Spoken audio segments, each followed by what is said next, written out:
नमस्कार, आप देख रहे हैं वर्ल्ड नाउ। मैं हूं आपके साथ विवेक शांडिल्य। दुनिया के हालात के बारे में इस शो में हम आपको बताते हैं, हर खबर के तह तक जाते हैं, उस खबर का पोस्टमार्टम करते हैं और आपको बताते हैं इस वक्त दुनिया में ताज़ा तरीन हालात क्या हैं, क्योंकि आपको पता है कि दुनिया में जिस तरह की स्थिति है आज की तारीख में, उससे हम सभी प्रभावित हो रहे हैं, हम सब पर इसका असर है।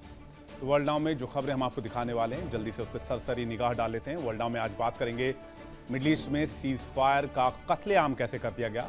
24 घंटे की सीज फायर भी नहीं चल पाई और 24 घंटे की लड़ाई का खात्मा हो गया। मिडल ईस्ट की जंग अब उस मोड़ पर है जहां से सिर्फ तबाही का रास्ता दिखता है, लेकिन शांति की राह नजर नहीं आती। 40 दिन के इंतजार के बाद लगा था कि दुनिया को तेल और गैस के संकट से राहत मिलेगी, पर सीज फायर की खबर आते ही महाविनाश शुरू हो गया।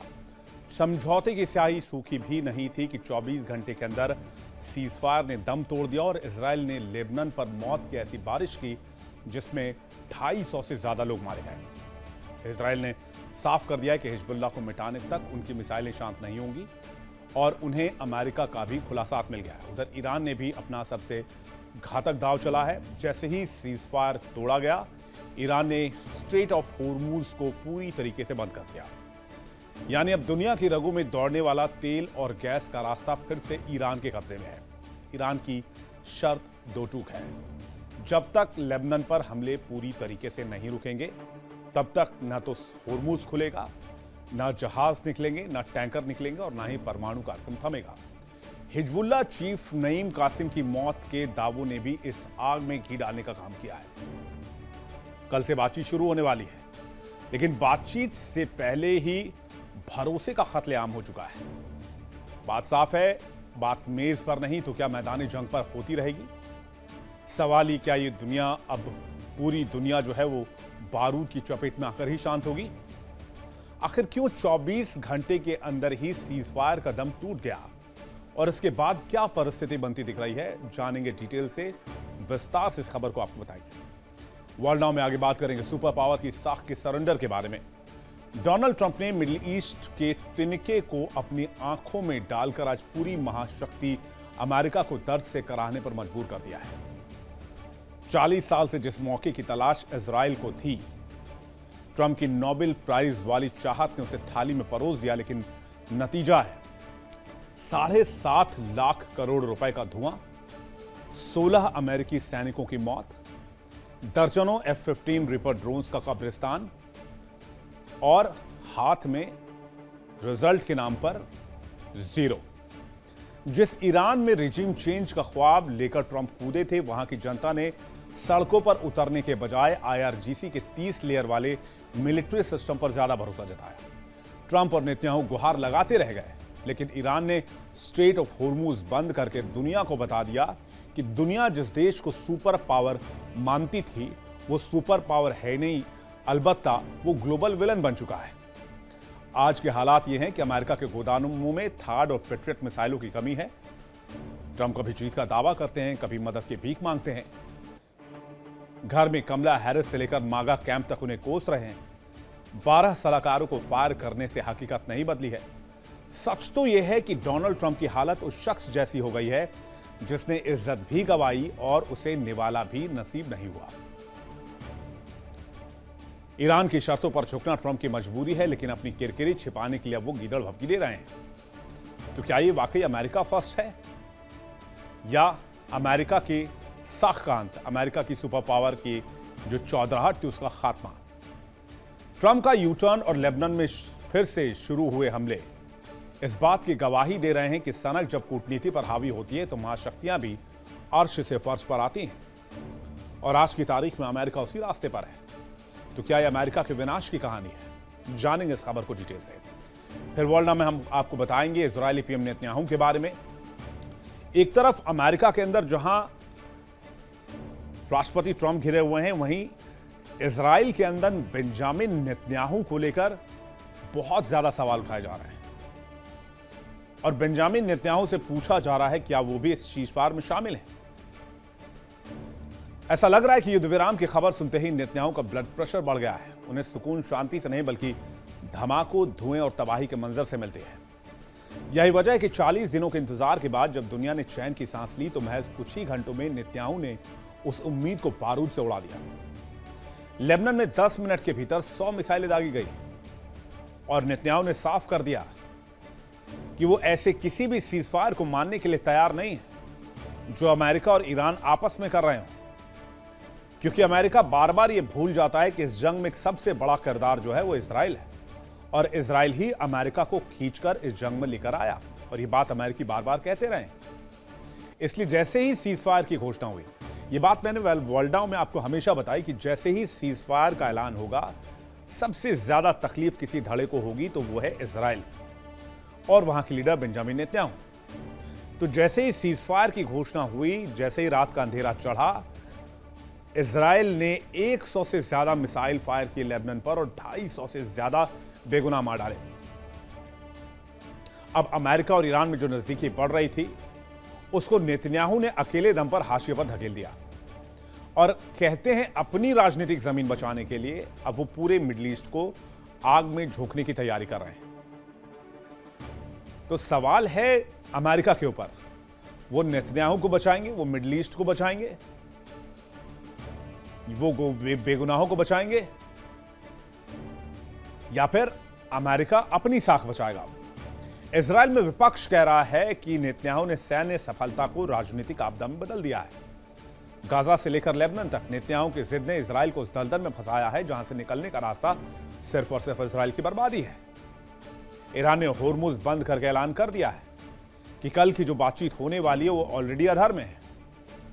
अगर शांति की मेज नहीं सजी तो यकीन मानिए कि अगला सूरज नई तबाही का गवाह बनेगा।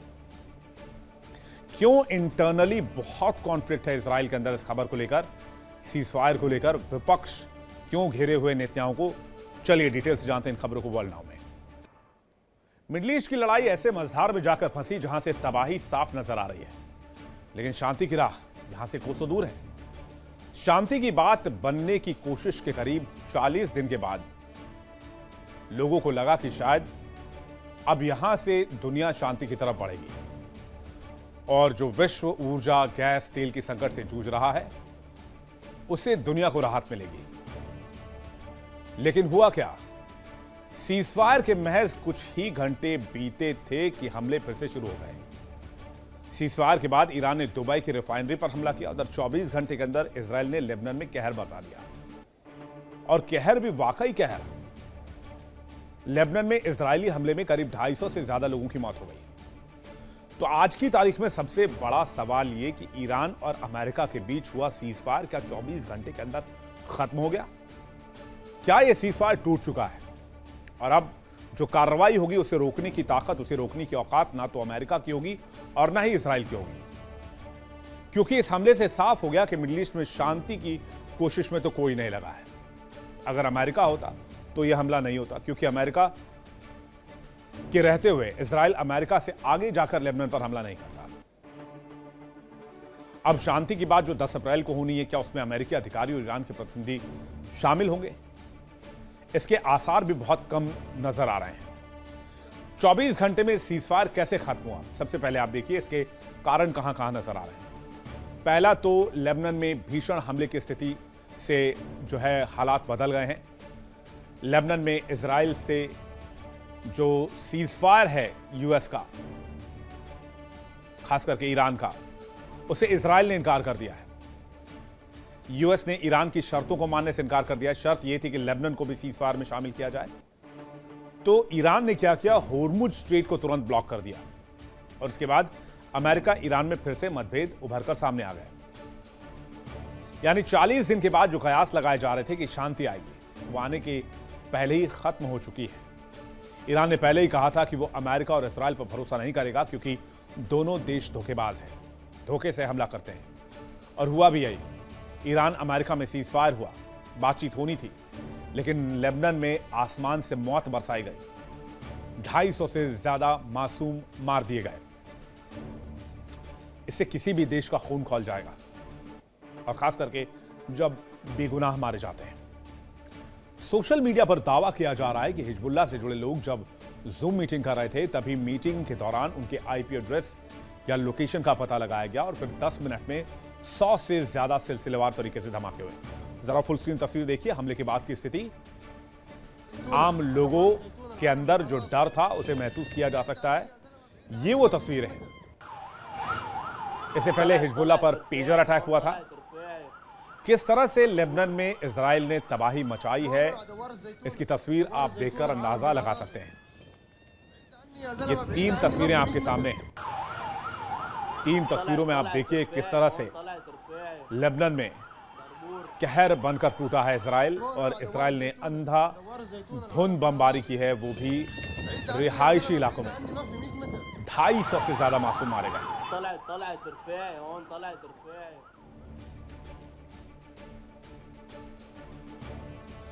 ईरान के मुताबिक अमेरिका ईरान के बीच घोषित युद्ध विराम के बावजूद हालात तेजी से बिगड़ रहे हैं।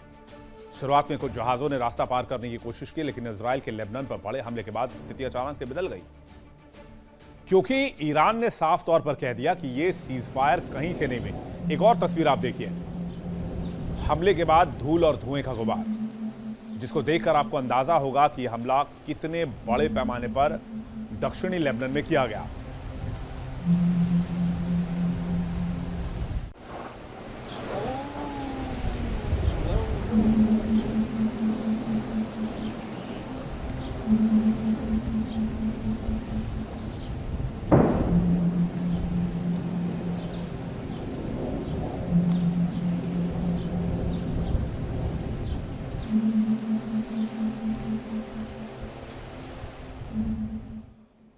सीज फायर की उम्मीद को इजराइल ने 24 घंटे के अंदर 250 लोगों की लाश के साथ तार-तार कर दिया, और यह राहत ज्यादा देर टिक नहीं पाई। इजराइल के हमले में लगभग 254 लोगों के मारे जाने की खबर है, जिसके बाद ईरान फिर से सख्त हो गया है। तेहरान ने होर्मुज स्ट्रेट को तुरंत आदेश से ब्लॉक करने का आदेश दिया। सभी तेल टैंकर्स की आवाजाही रोक दी गई। अब होर्मुज को पूरी तरीके से ब्लॉक कर दिया गया है। जो टैंकर यहां से बाहर निकलने की कोशिश कर रहे थे, उन्हें वापस पर्शियन गल्फ की ओर लौटना पड़ा है, और इस फैसले का असर तुरंत दिखने लगा है। ग्लोबल शिप ट्रैकिंग केपलर का दावा है कि होर्मुज स्ट्रेट को ईरान ने फिर से बंद कर दिया है, और इसके बावजूद यहां से जहाज निकलने की कोशिश कर रहे थे, लेकिन उन्हें रोक दिया गया। 24 घंटे में अब एक भी जहाज नहीं निकल पाया है। किसी भी तेल और गैस टैंकर को इजाजत नहीं दी गई है। ईरान लेबनान पर हुए हमले से बहुत ज्यादा भड़का हुआ है। लेबनान में 24 घंटे में 250 से ज्यादा लोगों की मौत हुई है। इजराइल के हमले से IRGC भड़का हुआ है। IRGC ने होर्मुज को फिर से बंद करने का ऐलान कर दिया है। अब यहां पर शर्त क्या रखी गई है? ईरान ने शर्त रखी है कि लेबनान में सीज फायर से ही खुलेगा होर्मुज, यानी कि जो सीज फायर प्रोसेस है उसमें लेबनान को भी शामिल करो, और इजराइल जो है वो लेबनान पर हमला करना बंद करे। इजराइल US ने कहा हमले जारी रहेंगे लेबनान पर, यानी कि हिजबुल्लाह पर। तो क्या यह मामला शांत नहीं होगा? इसको लेकर डिफेंस एक्सपर्ट, रक्षा जानकार क्या दावा कर रहे हैं, उस बारे में सुनते हैं।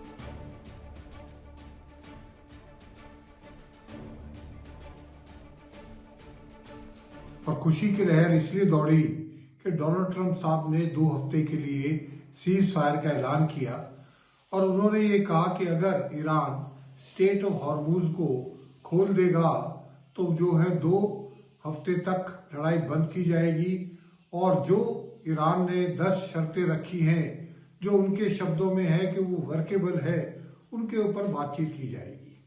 तो सवाल ये उठता है कि स्टेट ऑफ हॉर्मुज क्या इतनी इंपॉर्टेंट था खुलवाना? और अगर ये इतना ही इंपॉर्टेंट था तो फिर हमला क्यों किया? क्योंकि 28 फरवरी तक तो स्टेट ऑफ हॉर्मुज खुला हुआ था, तो अगर हमला भी ना करते तब भी वही बात हासिल होती। तो ये जो पूरा का पूरा मामला है सीज फायर का, इससे साफ जाहिर होता है कि डोनाल्ड ट्रंप साहब को एक एग्जिट के लिए बहाना चाहिए था लड़ाई से निकलने के लिए, और उन्होंने ये 15 दिन की लड़ाई जो है रोक दी। तो रक्षा विशेषज्ञ साफ कह रहे हैं कि डोनाल्ड ट्रंप को एग्जिट चाहिए था, इजराइल को एग्जिट नहीं चाहिए। इजराइल ये लड़ाई जारी रखेगा, और इजराइल लेबनान पर भी, हूती पर भी और ईरान पर भी अटैक करेगा। यानी जो बात मैं आपको लगातार कह रहा था कि यहां से डोनाल्ड ट्रंप एक सेफ एग्जिट चाह रहे हैं, नाक और साख बचाने वाली बात। कि किसी तरह से पायजामा फटने से बचा लिया जाए। और वही स्थिति यहां दिख रही है जो बात रक्षा विशेषज्ञ जिस तरफ इशारा कर रहे हैं। वरना लेबनान पर हमले का सीधा मतलब यह था कि ईरान उस पर रिएक्ट करेगा, और हो सकता है कि ईरान, इसमें बहुत आश्चर्य नहीं होनी चाहिए कि ईरान कल को होने वाले सीजफायर टॉक से बॉयकॉट कर दे। अमेरिका ईरान के सीजफायर की शर्तों में लेबनान पर हमला न करना भी शामिल था। इसके बावजूद इजरायल ने लेबनान पर अटैक किया। इसके पीछे की एक वजह तो आप समझ गए। पहला, इजरायल ने लेबनान पर हमले के लिए अमेरिकी राष्ट्रपति ट्रंप को आश्वस्त कर लिया। अमेरिकी आउटलेट एक्सियोस के मुताबिक ट्रंप ने जब समझौते की जानकारी देने के लिए इजरायल के प्रधानमंत्री बेंजामिन नेतन्याहू को फोन किया तो नेतन्याहू ने लेबनान पर हमला जारी रखने की बात कही। इस पर ट्रंप ने कहा कि ठीक है, इसे जारी रख सकते हैं। दूसरी बड़ी वजह, हिजबुल्लाह को पूरी तरह खत्म करने की कोशिश। 2024 में इजरायली हमले से कमजोर हिजबुल्लाह फिर से तनकर मैदान में खड़ा हो रहा था, और हाल ही में उसने कहा था कि वो अपने आका यानी कि सुप्रीम लीडर आयतोला अली खामनेई के मारे जाने का बदला लेने के लिए बेकरार है। इस वजह से नेतन्याहू और ट्रंप की सांसें उखड़ गई थी। इजरायल किसी भी सूरत में हिजबुल्लाह को फिर से खड़ा होने नहीं देना चाहता, और इस वजह से लेबनान पर हमला किया गया। तो अब सीजफायर का क्या होगा? बेरूत में इजरायल ने ताबड़तोड़ एयर स्ट्राइक कर ईरान की शर्तों को मानने से इनकार कर दिया। इजरायल ने कहा कि लेबनान में सीजफायर नहीं होगा। अरब में बादशाहत चाहते हैं नेतन्याहू। ईरान को नेस्तनाबूद करना पहला लक्ष्य है। अमेरिका को मुट्ठी में रखने की कोशिश भी की जा रही है इजरायल की तरफ से। ईरानी संसद के स्पीकर एम गालिबफ ने एक पोस्ट में कहा कि अगर लेबनान पर हमला जारी रहता है तो ईरान संवर्धित यूरेनियम को खत्म नहीं करेगा, यानी वो परमाणु बम बनाने की तरफ बढ़ेगा। और लेबनान और हिजबुल्लाह के समर्थन में ईरान खुलकर मैदान में आएगा। फिलहाल गालिबफ ने ईरान की तरफ से वार्ता का नेतृत्व किया है। ईरान के विदेश मंत्री ने भी इस बात को दोहराया। ईरान ने लेबनान पर हमले के कारण सीजफायर के बाद स्ट्रेट ऑफ होर्मुज को नहीं खोला। लेबनान पर हमले को लेकर किसने क्या कहा है, चलिए वो भी देख लेते हैं। ईरान ने कहा सभी जगहों पर हमले रुकने पर ही यह समझौता होगा। इजरायल ने कहा लेबनान सीजफायर में शामिल नहीं है। अमेरिका ने कहा कि लेबनान पर हमले जारी रहेंगे। यानी कंफ्यूजन की स्थिति बहुत है, कुछ भी क्लैरिटी नहीं है। सवाल यह उठ रहा है कि आखिर ईरान लेबनान के लिए अमेरिका से क्यों टकरा रहा है। चलिए इसको समझना होगा और इसके पीछे आपको रिलेशन को जानना होगा। रिश्ते क्या हैं, लेबनान क्या मायने रखता है ईरान के लिए। वैसे तो लेबनान इजराइल का पड़ोसी मुल्क है। इजराइल में एंट्री के लिए लेबनान जरूरी है। लेबनान में अप्रत्यक्ष तौर पर हिजबुल्लाह का शासन है, और हिजबुल्लाह का जो रिजीम है वो ईरानी IRGC रिजीम के बहुत करीबी माने जाते हैं। लेबनान की अधिकांश आबादी शिया है, ईरान की भी अधिकांश आबादी शिया है। जंग में हिजबुल्लाह ने ईरान को इसी वजह से खुलकर सपोर्ट भी किया था। अब ईरान हमले के बाद हिजबुल्लाह का समर्थन कर रहा है। लेबनान को ईरान ने छोड़ा तो इजराइल का कब्जा संभव है। इजराइल सीरिया, गाजा की जमीनों को कब्जे में ले चुका है और वो ग्रेटर इजराइल बनाना चाहता है। यूएस सीजफायर के नाम पर जंग से बाहर हो चुका है। ईरान को इजराइल के साथ जंग में फंसाना चाहता है अमेरिका। ईरान पूरे मिडिल ईस्ट में शांति चाहता है, इजराइल नहीं चाहता है। भौगोलिक तौर पर भी लेबनान भूमध्य सागर से जुड़ा हुआ है। लेबनान के जरिए भूमध्य सागर तक तहलका मचा सकता है इजराइल। तो दो चीजें हैं बहुत क्लियर। पहला तो लेबनान तक विस्तार करना, ग्रेटर इजराइल कॉन्सेप्ट पर लगातार काम करना, और दूसरा इजराइल के खिलाफ जो भी आवाज उठे, जो भी ताकतें हों, उसे साफ कर दिया जाए, उसका खात्मा कर दिया जाए। ये दो मुख्य रीजन है हिजबुल्लाह के खिलाफ इजराइल के खड़े होने की। उधर सीजफायर की खबर थी और IDF ने दावा कर दिया कि उसने हिजबुल्लाह के चीफ नईम कासिम को हमले में मार गिराया है। अब दो तस्वीर आपको दिखाते हैं। पहली तस्वीर आज के हिजबुल्लाह चीफ की है जिसको IDF ने मार दिया, जबकि दूसरी तस्वीर हसन नसरल्लाह की है जिसे IDF ने 2024 में मार गिराया था। ये दो हिजबुल्लाह चीफ जिसको IDF ने मार गिराने का दावा किया। एक ताज़ा खबर है 2026 की, नईम कासिम को मारा गया है, और एक है 2024 की खबर, हसन नसरल्लाह को जब IDF ने मारा था। हालांकि हसन नसरल्लाह कहते हैं बहुत अग्रेसिव और रणनीतिक मामलों के बहुत जानकार नेता माने जाते थे जिन्होंने इजराइल की नाक में बहुत दम किया था। हसन नसरल्लाह ने इजराइल को बहुत परेशान किया और हमास ने जो इजराइल पर अटैक किया था उसमें हसन नसरल्ला का भी एक बड़ा रोल माना जाता था।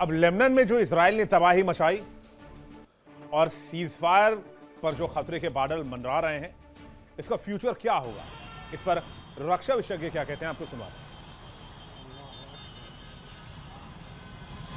जो है बयान आता है कि हम जो है डोनाल्ड ट्रंप साहब का जो प्रपोजल है हम उसका स्वागत करते हैं, और थोड़ी देर बाद उनकी स्टेटमेंट आती है कि जो है ये जो डील हुई है इसमें लेबनान शामिल नहीं है और हम लेबनान के ऊपर हमला करते रहेंगे। तो इससे साफ जाहिर ये होता है कि सीज फायर में पहले से ही जो दरार है। शहबाज शरीफ साहब कह रहे हैं कि लेबनान इंक्लूडेड है, बेंजामिन नेतन्याहू साहब कह रहे हैं कि बेंजामिन इंक्लूडेड नहीं है, और अब तो डोनाल्ड ट्रंप साहब ने भी अपने बयान में कहा है कि जो है लेबनान के ऊपर जो हमले हो रहे हैं वो इस सीज फायर के हिस्सा नहीं है। तो इसका मतलब ये है कि लेबनान जो हिजबुल्ला लड़ रहा है और जो ईरान के लिए लड़ रहा था, अगर उसके ऊपर हमले रहेंगे तो ईरान का जो प्रॉक्सी है, अगर ईरान के प्रॉक्सी के ऊपर हमले रहेंगे और वो प्रॉक्सी ईरान के लिए ही लड़ रहा था, तो इससे साफ जाहिर होता है कि ईरान जो है इस सीज फायर को नहीं मानेगा। तो एक बात तो क्लियर है कि सीजफायर को लेकर जो अब राहत के बादल नजर आ रहे थे वो अब राहत के बादल भी चले गए, राहत की बारिश भी नहीं हो सकती। हाँ, ये जरूर है कि सीजफायर पर संकट के बादल जरूर मंडराने लगे हैं, लेकिन सीजफायर को लेकर क्या इंपैक्ट रहा है अभी तक पूरी दुनिया में, वो भी जल्दी से एक बार देख लेते हैं। कहाँ राहत नजर आई है, कहाँ आफत नजर आई है।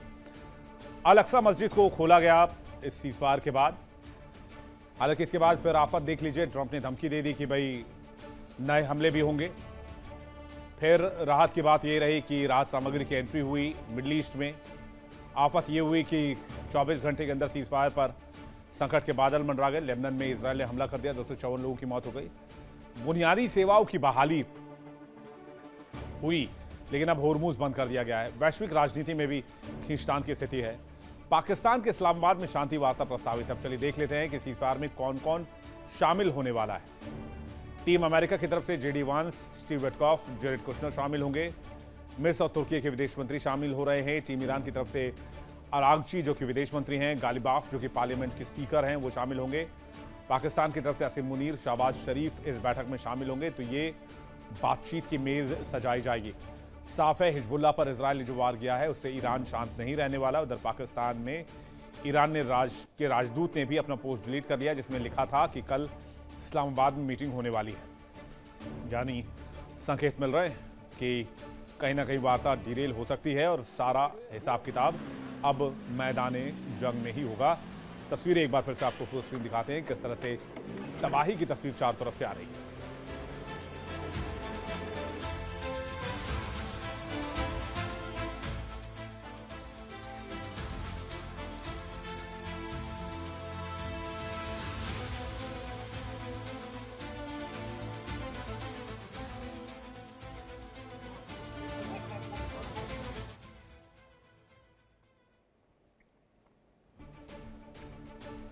डोनाल्ड ट्रंप की आज की तारीख में जो स्थिति है उस पर बात करते हैं। अगली खबर डोनाल्ड ट्रंप से जुड़ी हुई है। कबीर जी की एक लाइन है, तिनका कबहू ना निंदिए जो पावन तर्क होए, कबहू उड़ी आखिन पड़े तो पीर घनेरी होए। कहने का तात्पर्य यह है कि एक छोटे से तिनके को भी नजरअंदाज नहीं किया जाना चाहिए जो हमारे पांव के नीचे आ जाता है। अगर ये उड़कर हमारी आंख तक पहुंच जाए तो फिर कमाल की, बहुत गजब की पीड़ा होती है। और यही काम डोनाल्ड ट्रंप ने किया। डोनाल्ड ट्रंप ने ईरान को वही तिनका समझने की कोशिश की और वही तिनका उड़कर ट्रंप की आंख में पड़ गया। शांति का नोबेल तो डोनाल्ड ट्रंप नहीं ले पाए, लेकिन वेनेजुएला में हुई आसान सी जीत ने उनकी हिम्मत बढ़ा दी। वहीं 40 साल से इसी इंतजार में इजराइल भी बैठा हुआ था, कब मौका मिले वो अमेरिका को घसीट कर ईरान पहुंचाए। पिछले साल 12 दिनों में काम नहीं बन सका तो नेतन्याहू ने दोबारा ट्राई किया। डोनाल्ड ट्रंप को यह एहसास कराया कि ईरान 2-3 हफ्ते में परमाणु बम बनाकर इजराइल पर पटक देगा। डेथ टू अमेरिका कहने वाले ईरान में सत्ता परिवर्तन कराने निकल पड़े। लोकतंत्र की बहाली के नाम पर 70 से ज्यादा देशों की सरकार गिराने का रिकॉर्ड आज की तारीख में अमेरिका के पास है। और सो कॉल्ड शांति के ठेकेदार को इस बार पश्चिम एशिया के राजाओं की रक्षा करनी थी। तो डोनाल्ड ट्रंप ने ना आओ देखा ना ताव और फिर लंगोट कसकर कूद पड़े और कितना नुकसान कराया। इस आपाधापी ने, इस इमेच्योर वाले फैसले ने, जरा वो भी देख लीजिए। सुपर पावर के साख पर सवाल कैसे हुआ।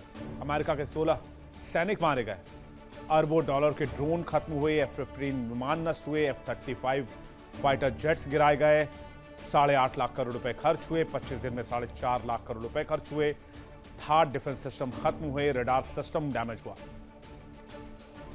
और cherry on the top, America की सबसे ज्यादा विख्यात इंडस्ट्री क्या है? अमेरिका की सबसे ज्यादा विख्यात इंडस्ट्री है आईटी एंड डिफेंस। डिफेंस में पूरी दुनिया में सबसे ज्यादा शेयर मार्केट अमेरिका रखता है। लेकिन आज की तारीख में ईरान से मार खाने के बाद अमेरिकी हथियारों पर ज्यादातर देशों ने भरोसा करना छोड़ दिया है, क्योंकि सबको पता है ये हथियार बस नाम के हैं, ये किसी काम के नहीं है। ईरान में हमले के बाद रिजीम चेंज तो ना हो पाएगा, ये तो शुरुआती 10 दिनों में ही ट्रंप को पता चल गया था। आयतोला अली खामेनेई, अली लारिजानी जैसे नेताओं के मारे जाने के बाद IRGC ने 30 से ज्यादा लेयर वाले मिलिट्री सिस्टम को एक्टिवेट कर दिया। ट्रंप और नेतन्याहू हाथ जोड़कर ईरानियों से सड़क पर निकलने की गुहार लगाते रहे, लेकिन युवाओं का मूड स्विंग हो गया था।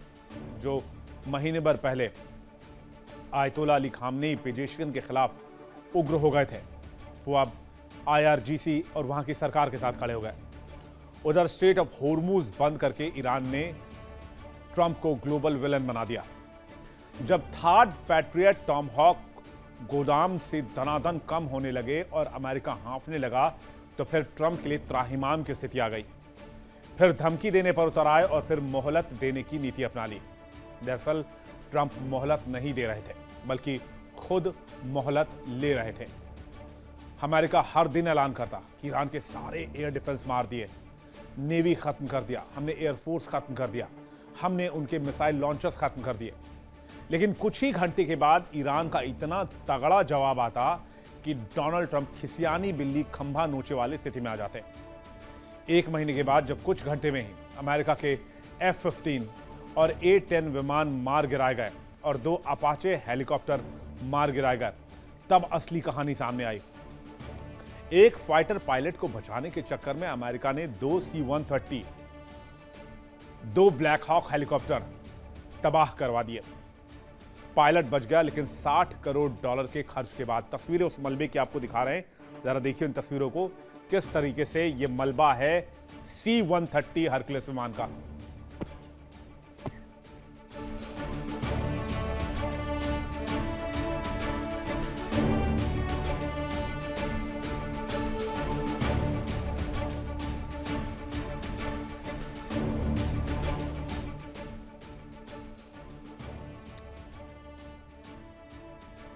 ये तो एक तरफा नुकसान की बात रही, जिसका मलबा भी आपने देखा। उधर होर्मुज पर ईरान टस से महस नहीं हुआ। अमेरिका की हिम्मत नहीं थी कि त्रिपोली, अब्राहम लिंकन या 82 एयरबोर्न डिवीजन को उस तरफ भेजने की जहमत उठा पाए। खींच निकालनी थी तो ट्रंप ने नेटो पर बिल फाड़ दिया।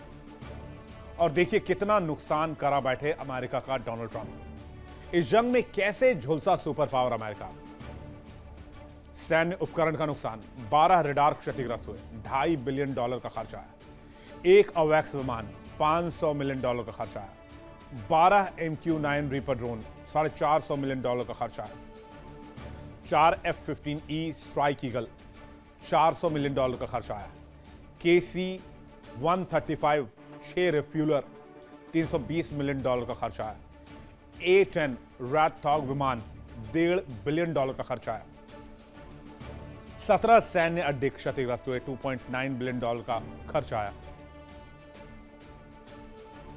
अब ईरान से पंगा लेने का मतलब अमेरिका ने कभी यह एंटिसिपेट नहीं किया था कि यह स्थिति हो जाएगी कि अमेरिका की कंगाली के दिन शुरू हो सकते हैं या अमेरिका को इतना नुकसान हो जाएगा जिसका आउटकम जीरो रहेगा।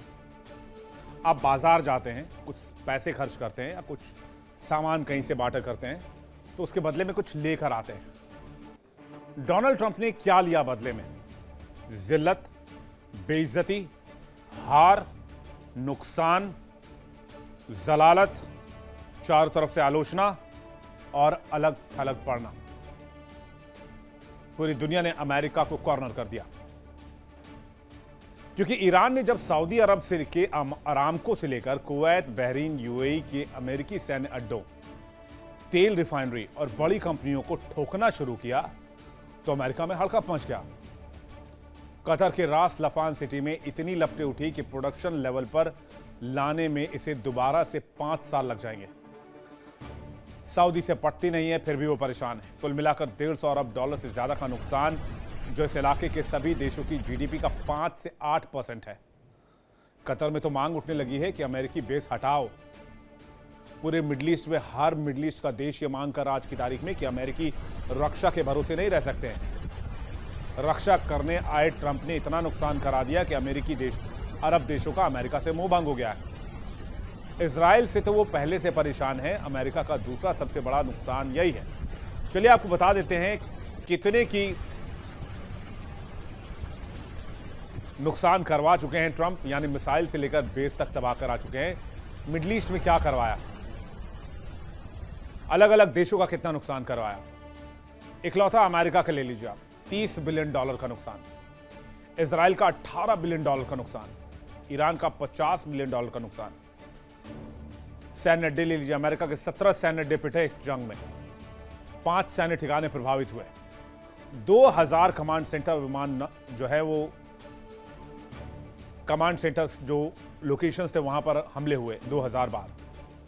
13 अमेरिकी एयरक्राफ्ट जो है वो मिट्टी में मिल गए, जबकि ईरान के 50 एयरक्राफ्ट मिट्टी में मिले। मिसाइल अटैक की बात की जाए तो अमेरिका ने 1500 मिसाइल मारे, इजराइल ने 890 मिसाइल मारे, जबकि ईरान ने 500 मिसाइल मारे। तो क्या हासिल किया डोनाल्ड ट्रंप ने, और आज की तारीख में डोनाल्ड ट्रंप का वजूद क्या है, उनकी वैल्यू कितनी बची है, क्या कीमत रह गई अमेरिका की? इस पर रक्षा विशेषज्ञ क्या कहते हैं, आपको सुनाते हैं। ईरान अमेरिका इजराइल क्राइसिस उस हालत पर आ चुका है जबकि पूरी दुनिया ये सोच रही है और इस चीज को एनालिसिस करने में व्यस्त है कि जो ये सीज फायर हुआ है ये सच में सीज फायर है या एक पॉज है। देखिए, इस चीज को समझने के लिए हमें कुछ मूलभूत चीजों पर बातचीत करनी पड़ेगी। मूल बात यह है कि अमेरिका के सामने जो शर्तें आई हैं ईरान की, उनको क्या अमेरिका मानेगा? मेरे ख्याल से उन्होंने अभी से उनको अस्वीकार करना शुरू कर दिया है। अभी से ट्रंप साहब कहने लगे हैं कि उनकी परमाणु जो अपेक्षाएं हैं या परमाणु की एम्बिशंस है उनको हम स्वीकार नहीं कर सकते। इसके साथ साथ बाकी भी ईरान की जो शर्तें हैं, जैसे होरमुज पर वो कहते हैं कि हमको पूरा इसका लीगल राइट दिया जाए, मुझे नहीं लगता कि अमेरिका इसको कहीं पर मानने वाला है। इसके अलावा ईरान की एक और शर्त है कि पूरा जो सीज फायर है वो इन टोटलिटी, यानी जिसमें वो शामिल करते हैं लेबनान को भी। लेबनान पर इजराइल की बम्बार्डमेंट उसी तरह बदस्तूर जारी है जैसे पहले जारी था, बल्कि कुछ मायनों में और ज़्यादा इंटेंस हो गया है।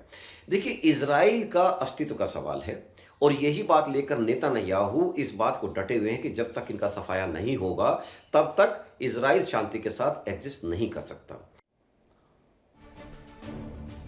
अब जो बात रक्षा विशेषज्ञ कह रहे हैं कि जंग में दुर्गति हो गई ट्रंप की, तो जब जंग में ट्रंप की दुर्गति हो गई तो यहां से खिसकने का इंतजाम ढूंढने लगे। ट्रंप गाली गलौज की भाषा पर भी उतर आए, ईरान को अपशब्द कहा, सोशल मीडिया पर बाकायदा गालियों की लिस्ट लिखी और कहा कि ईरान की पूरी सभ्यता मिटा देंगे, डेडलाइन तय हो गई है। जवाब में ईरान के दूतावासों ने जो मौज ली वो जंग के माहौल में भी गुदगुदाने वाला रहा। तस्वीरें आपको दिखाते हैं किस तरह से लगातार अटैक जो है वो अभी भी जारी है।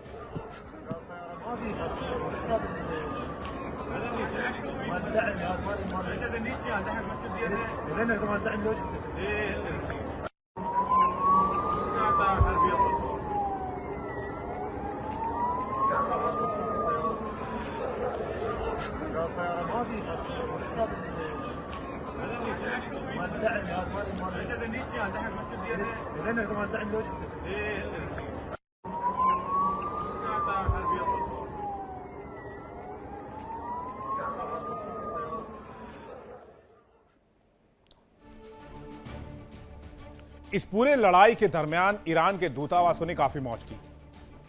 तुर्की में ईरानी दूतावास ने लिखा कि सिकंदर ने जला डाला, मंगोलों ने लूट लिया, इतिहास ने हमारा इम्तिहान लिया और ईरान यही है। किसी सनकी की चेतावनी से वो सभ्यता नहीं मिट सकती जिसे समय भी नहीं मिटा पाया। चलिए देख लीजिए ट्रंप ने इस जंग में अब तक क्या क्या कहा और वो क्या लेकर गए। बयानवीर डोनाल्ड ट्रंप ने कहा 3 मार्च को हम जंग जीत चुके हैं, लेकिन उसके बाद 1 महीने तक लड़ते रहे। 7 मार्च को कहा हमने ईरान को हरा दिया है, लेकिन फिर भी वापस नहीं गए। 9 मार्च को कहा हमें ईरान पर हमला करना चाहिए, जबकि वो हमला कर चुके थे। 9 मार्च को फिर कहते हैं युद्ध लगभग खत्म हो चुका है।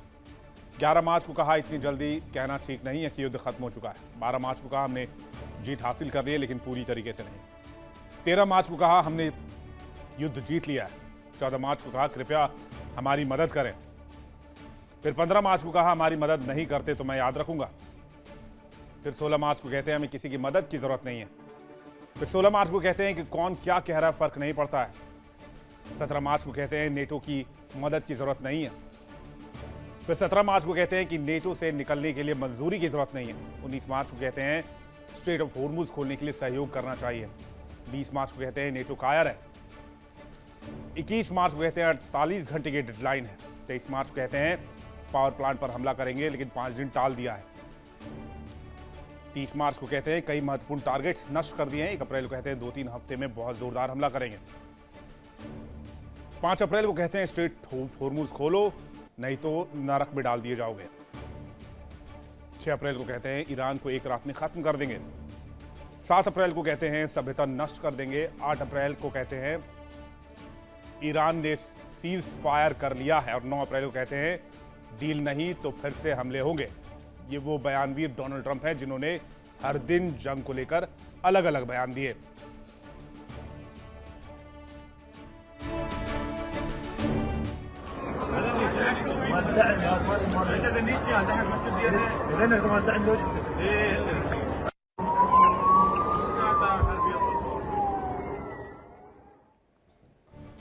एक और डोनाल्ड ट्रंप जंग में फंसे तो दूसरी ओर घर में कमला हैरिस से लेकर मागा कैंप के लोग भी अब ट्रंप को कोस रहे हैं।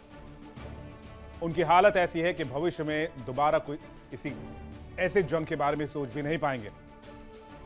जाहिर सी बात है ट्रंप शायद इस सदमे से उबर ना पाए।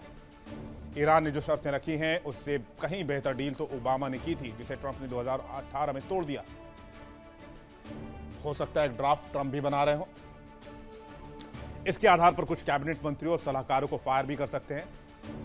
हालांकि कुछ चापलूसों के कहने पर ट्रंप फायर करना शुरू भी कर चुके हैं। करीब 12 लोगों को एक बार में कहा फायर कर दो, ये कहते हुए कि वॉर पर उन्होंने गलत सलाह दी थी। कुछ भी हो, हमारे गांव घर को वो कहावत ट्रंप पर सटीक बैठती है, जातो गवाए और भातो ना खाएं। यानी कि समाज में किसी के घर पर भोज हो और न्योता ठुकरा देने पर इसके लिए समाज से दंड भी भोगना और भोज भी नसीब ना होने वाली बात हो जाती है। यही ट्रंप के साथ हुआ है। इस एक आसान कहावत में मैं आपको बताता हूं, खाया पिया कुछ नहीं, ग्लास तोड़ा बाहर आने। मकसद भी पूरा नहीं हुआ और पूरी दुनिया में जलील हुए सो अलग। सीज़फायर पर किरकिरी के बाद अमेरिका भी यूटर्न मारने लगा है और आपको दिखाते हैं कि ट्रंप कैसे कैसे यूटर्न मार के बहुत मुश्किल से इज्जत बचा कर निकले हैं।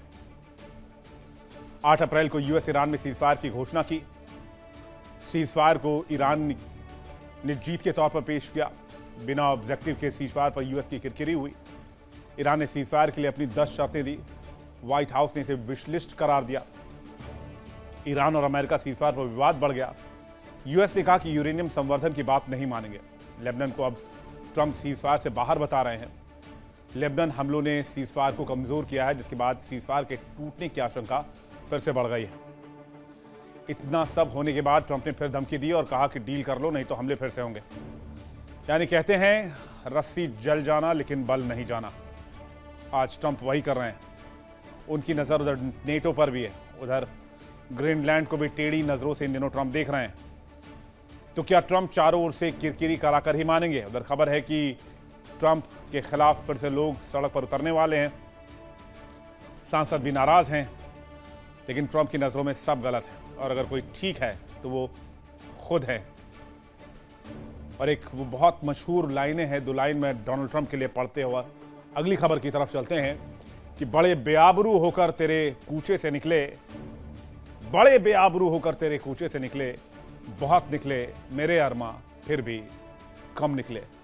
तो मिडल ईस्ट के कूचे से डोनाल्ड ट्रंप निकल तो गए हैं, लेकिन इस जंग का पटाक्षेप कब और कैसे होगा ये देखने वाली बात होगी। चलिए बात करते हैं एक और डोनाल्ड ट्रंप की, सो कॉल्ड यानी कि इजरायली पीएम बेंजामिन नेतन्याहू। एक तरफ इस जंग में पिटने के बाद जहां डोनाल्ड ट्रंप अपने घर से लेकर पूरी दुनिया में घिरे हुए हैं, तो वहीं बेंजामिन नेतन्याहू भी अपने घर में सवालों के दायरे में है। सीज़फायर यानी कि युद्ध विराम, ये शब्द नेतन्याहू को पसंद नहीं है। उनका ब्लड प्रेशर बढ़ जाता है। ऐसा लगता है जैसे नेतन्याहू को खून, धमाके, तबाही देखकर ही सुकून आता। शायद इसलिए मिडल ईस्ट की जंग में नेतन्याहू सीज़फायर नहीं चाहते हैं। और सीज़फायर की खबर जैसे ही आई तभी नेतन्याहू को लगा ये सब ठीक नहीं है।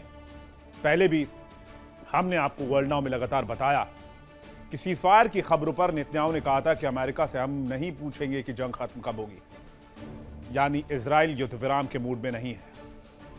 शायद इसलिए नेतन्याहू सीज़फायर नहीं चाहते। और लेबनान पर किस तरह से हमला किया वो तस्वीर आपको जरा फुल स्क्रीन दिखाते हैं, जिसके बाद इस सीज़फायर के खत्म होने की आशंका जताई जा रही है।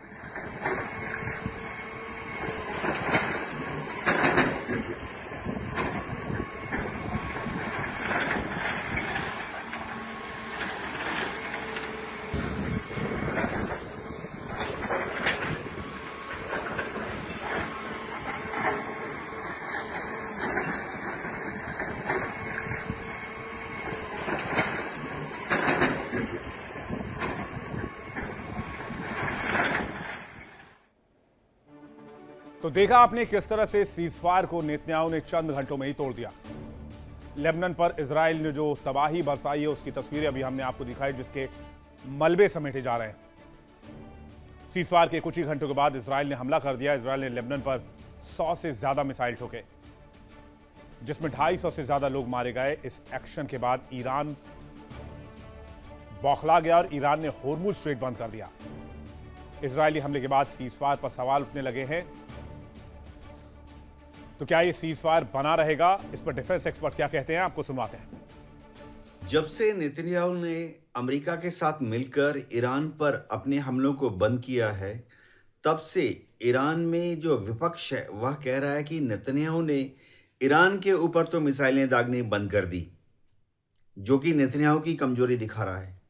दूसरी बात, अब नेतन्याहू जब लगातार हिजबुल्लाह के ऊपर लेबनान में घुस के हमले कर रहे हैं, तो विपक्ष यह कह रहा है कि नेतन्याहू इस युद्ध को जारी रखना चाहते हैं, क्योंकि इजराइल के अलग अलग कोर्ट्स में कम से कम 4 केसेस नेतन्याहू के खिलाफ भ्रष्टाचार के मामले चल रहे हैं। विपक्ष ये कह रहा है कि अपने भ्रष्टाचार के इन मामलों से बचने के लिए नेतन्याहू लगातार अब सीज़फायर होने के बावजूद हिजबुल्लाह के ऊपर लेबनान में घुस के हमले करवा रहे हैं। एक और बात, इजराइल की जो जुडिशरी है, कोर्ट्स कचहरी, वो भी नेतन्याहू से बहुत नाराज है। तो डिफेंस एक्सपर्ट जिस बात का इशारा कर रहे हैं उस बात को समझिए। क्या बेंजामिन नेतन्याहू वाकई इजराइल की रक्षा कर रहे हैं या अपनी रक्षा कर रहे हैं? आइए इस खबर को समझते हैं, क्योंकि बेंजामिन नेतन्याहू की कूटनीति में झोल नजर आ रहा है और इसलिए विपक्ष नेतन्याहू पर हमलावर है। विपक्षी जो लीडर हैं यायर लैपिड, उन्होंने नेतन्याहू पर अटैक किया है। उन्होंने कहा कि नेतन्याहू जनता को गुमराह करा रहे हैं, सैन्य सफलता को राजनीतिक आपदा में बदल दिया है। इजराइल के लिए ईरान अब भी खतरा बना हुआ है। यूएस ईरान के सीज़फायर में इजराइल का कोई रोल नहीं है। इजराइल को नेतन्याहू ने अपनी रिजीम में काफी कमजोर बना दिया है। यानी दुनिया में घिरने के साथ ही नेतन्याहू अपने घर में भी घिरने लगे हैं। और अलबत्ता तो ये उनके ऊपर करप्शन और बाकी जो चार्जेस हैं वो अलग से चल रहे हैं।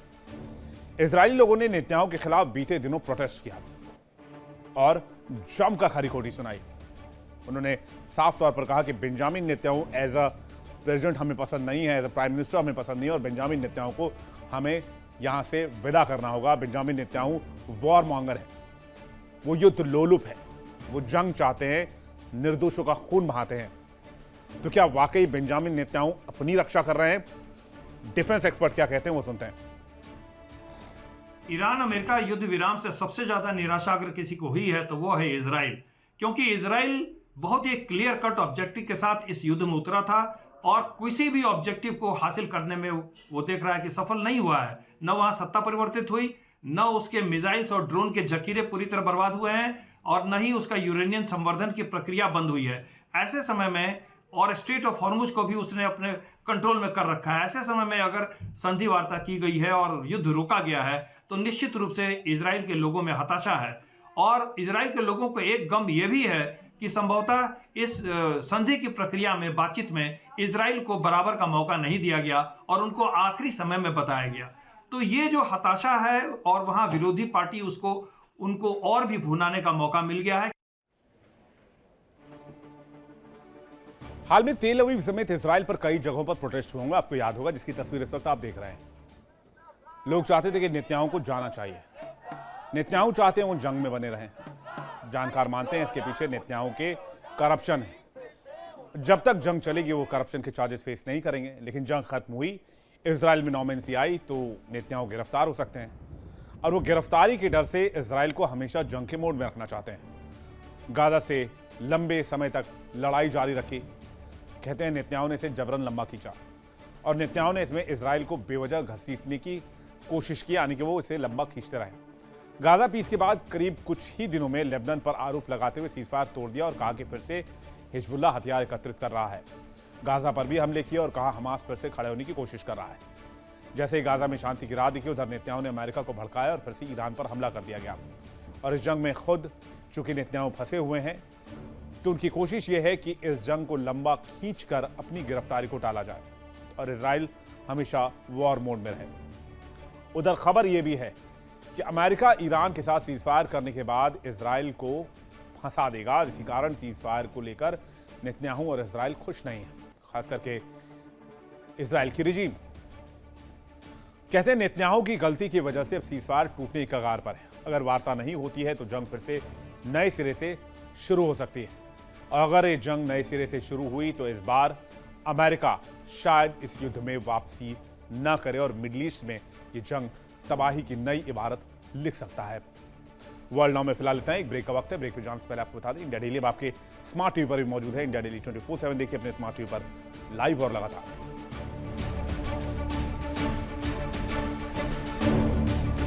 देखिए इंडिया डेली 24/7 अब आपके स्मार्ट टीवी पर।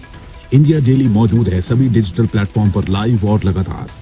इंडिया डेली 24/7 हर दिन राष्ट्र को समर्पित।